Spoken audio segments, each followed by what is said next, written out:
बिस्मिल्लाहिर्रहमानिर्रहीम। सजाद अहमद की तरफ से सबको सलाम पहुँचे। पेटी सिस्टम लेक्चर नंबर 29। चलें स्टार्ट करते हैं। पेज डिस्प्लेसमेंट यानी कि अगर कोई प्रोसेस एग्जीक्यूट हो रहा होता है तो उसके रिलेटेड बहुत से पेजेस क्रिएट किए जाते हैं। पेजेस को जब क्रिएट किया जाता है तो फ़र्ज़ करें एक टाइम पे 2 या 3 प्रोसेस आगे हैं या एक ही प्रोसेस है तो उसके अंदर मुख्तलिफ पेजेस अवेलेबल हैं, तो उन पेजेस को किस तरह रिप्लेसमेंट किया जाता है या कौन सी टेक्निक है जिसको इस्तेमाल करते हुए हम रिप्लेसमेंट करते हैं, ताकि हमें ये ना पता चले कि अब प्रोसेस ए काम कर रहा है या प्रोसेस बी काम कर रहा है या प्रोसेस सी, बल्कि वो साइमल्टेनियसली या पैरेलल ऐसे काम कर रहा होता है कि हमें पता ही नहीं चलता। तो वो पीछे हर प्रोसेस को कुछ ना कुछ टाइम दे रहा होता है। तो जब पेज रिप्लेसमेंट की जाती है तो उसके अंदर जो चीज़ें देखी जाती है उसमें यह है कि find the location of the desire page on the disk, यानी कि डिज़ायर पेज की जो लोकेशन है वो हम डिस्क के ऊपर उनको फाइंड करते हैं। फाइंड अ फ्री फ्रेम को फाइंड किया जाता है। If there is a free frame use it, तो फ्री फ्रेम अगर अवेलेबल है तो उसको यूज़ किया जाए। Otherwise use a page displacement algorithm to select the frame. तो फिर जो हमने एल्गोरिथम या टेक्निक इस्तेमाल की होती है पेज डिस्प्लेसमेंट की, उसको इस्तेमाल करते हुए हम किसी भी फ्रेम को सिलेक्ट करते हैं।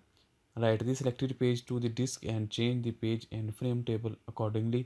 तो ये हम आगे देखेंगे। Read the desire page into the newly free frame, change the page and frame table, restart the user process. तो इस तरह ये प्रोसेस को कंप्लीट करते हुए पेजेस के लिहाज से पेज डिस्प्लेसमेंट इस तरह की जाती है जिसके अंदर ये 4 चीज़ें देखी जाती हैं। तो इनको हम बारी बारी आगे देखेंगे।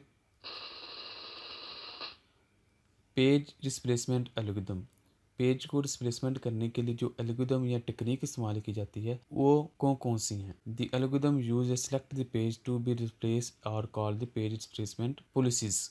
The main 3 policies are, 3 main policies ये हैं। फर्स्ट इन फर्स्ट आउट, सबसे पहली है फर्स्ट इन फर्स्ट आउट, यानी कि जो पहले आएगा वो पहले जाएगा। The first in first out policy remove the page that has been resident in the memory for the longest time. तो इस तकनीक के तहत क्या होता है कि जो पेजेस सबसे ज़्यादा टाइम ले चुका है या सबसे पहले आके पेजेस के अंदर उसने जगह ली हुई है, उस पेज को हम पहले ख़त्म करेंगे, यानी कि जो पहले आया हुआ था सबसे पहले उसको हम सबसे पहले निकालेंगे। It is assumes that such a page is no longer in the use. तो हम उसके लिए ये तस्वर करते हैं कि वो पेज अब यूज़ में नहीं है। It is also very simple to implement in split of being frequently required the FIFO method will periodically remove pages it cause another early page fault। तो इसकी तकनीक को देखते हुए फर्स्ट इन फर्स्ट आउट को हम ये एग्जांपल दे सकते हैं कि ये जो पेजेस के नंबर हैं 701230, ये पेजेस के नंबर हैं। तो इनको हम देखना है कि ये किस तरह हम इनको फ्रेम के अंदर सेट कर सकते हैं। फॉर एग्जांपल सबसे पहले आया 7, तो अभी फ्रेम बिल्कुल खाली था, तो उसने आते ही सबसे पहले जो स्पेस ले ली वो पहले अवेलेबल थी 7 ने ले ली। फिर उसके बाद 0 आया तो दूसरे नंबर पे 0 फिट हो गया। फिर उसके बाद 1 आया तो 1 तीसरे नंबर पे फिट हो गया, यानी कि फ्रेम अब मुकम्मल हो गया। अब 2 आया तो यहाँ टेक्निक ये इस्तेमाल की जाएगी फर्स्ट इन फर्स्ट आउट। तो यहाँ देखा जाएगा सबसे पहले कौन आया था, 7 आया था, तो यहाँ से अब 7 को आउट कर दिया जाएगा और उसकी जगह 2 आ जाएगा। ये देखें 7 की जगह अब 2 आ गया। तो इसके बाद 0 आया, 0 चूँकि ऑलरेडी फ्रेम के अंदर अवेलेबल हैं इसलिए कोई फॉल्ट अकर नहीं हुआ। उसके बाद 3 आया, तो फिर यही देखा जाएगा कि सबसे पहले कौन आया हुआ था, तो 0 काफ़ी देर से अवेलेबल है as compare to other number, तो इधर फिर 3 की प्लेस कर दिया जाएगा। फिर उसके बाद 0 आया, तो अब देखा जाएगा कि सबसे पहले कौन अवेलेबल था, तो जो 1 है ये सबसे पहले आया हुआ था बाकी कंपेयर टू दूसरे नंबरों से, तो 1 की जगह 0 रिप्लेसमेंट हो जाएगी। फिर उसके बाद 4 आएगा, 4 देखेगा कि सबसे पहले कौन अवेलेबल था मेमोरी के अंदर, तो ये पेज सबसे पहले अवेलेबल था, यानी कि काफ़ी देर से ये अवेलेबल था 2, तो अब 4 जो है 2 की जगह आ जाएगा।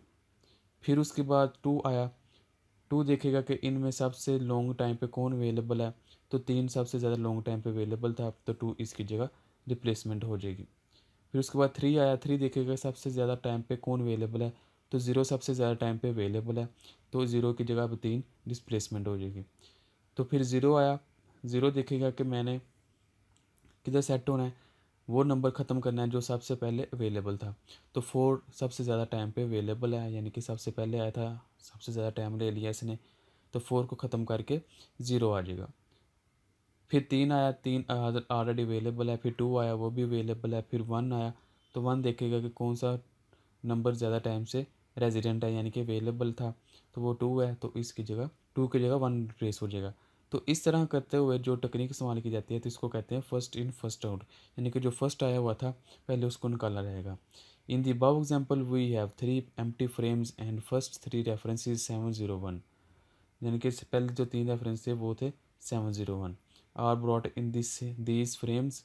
No the next reference to replace page 7 because it can first. तो सबसे पहले 7 को हमने रिप्लेस किया क्योंकि ये पहले आया हुआ था। The next reference is 0 that is already in the memory, so no page fault occurs. तो इसमें उन्होंने बताया कि अब जो 0 आया इसकी वजह से कोई पेज फॉल्ट अकर नहीं हुआ क्योंकि 0 ऑलरेडी अवेलेबल था। This process continues as show in the figure. तो इस तरह ये प्रोसेस चलता जाएगा जिस तरह इन्होंने इमेज में दिखाया है। Thank you for watching. अल्लाह हाफिज़।